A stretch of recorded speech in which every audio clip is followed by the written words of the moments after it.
ಆಯ್ತಣ್ಣ, ನೀನು ಆಂಜನೇಯ, ಸಿದ್ದರಾಮಯ್ಯನವ್ರ ಹೆಸರಲ್ಲಿ ರಾಮ ಇದೆ ನಿಜ. ಇದು ತದ್ವಿರುದ್ಧ ಎದೆ ಬಗ್ಗೆ ತೋರಿಸ್ಬೇಕಂತ ಹೇಳ್ತಾರಲ್ಲ, ಪ್ರತಿಯೊಂದಕ್ಕೂ ರಾಜಕಾರಣ ಮಾಡ್ತಕ್ಕಂಥ ಕಾಂಗ್ರೆಸ್ಸಿನ ಮುಖಂಡರುಗಳು ಅಯೋಧ್ಯೆಯಲ್ಲಿ ಭಾರತೀಯ ಜನತಾ ಪಾರ್ಟಿ ಮಂದಿರ ಅಲ್ಲ. ಕೆಲವರು ಹೇಳ್ತಾರೆ ರಾಮ ಅಲ್ಲೇ ಹುಟ್ಟಿದ್ನ, ರಾಮ ಇಲ್ಲಿ ಹುಟ್ಟಿದ್ನ, ದಾಖಲೆ ಐತೆ ಅಂತ ಕೇಳ್ತಾರೆ. ಹಂಗಾರೆ ನಮಗೆ ಯಾರಾದರೂ ನೀನು ನಿಮ್ಮ ತಾಯಿಗೆ ಹುಟ್ಟಿದ ದಾಖಲೆ ಇದೆ ಅಂದರೆ ಏನು?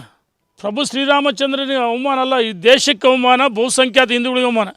ಅದೇ ಮುಸಲ್ಮಾನರು ಅಲ್ಲ ಮೌಲ್ಯ ಸಮಾವೇಶದಲ್ಲಿ ಟೋಪಿ ಹಾಕ್ಕೊಂಡು ಕೇಸರಿ ವಿರೋಧ ಮಾಡ್ತಾರೆ, ಕುಂಕುಮಾರ್ಚನೆ ವಿರೋಧ ಮಾಡ್ತಾರೆ. ಅರೆ ನಮ್ಮ ಸಂಸ್ಕೃತಿ ಸಂಸ್ಕಾರ ಕೇಸರಿ. ದೇವಸ್ಥಾನ ಸಭೆ ಸಮಾರಂಭಗಳಲ್ಲಿ ಗಣೇಶ ವಿಸರ್ಜನೆಯಲ್ಲಿ ಪ್ರತಿಯೊಬ್ಬರು ಕೇಸರಿ ಹಾಕ್ತಾರೆ ಪಕ್ಷಾತೀತವಾಗಿ.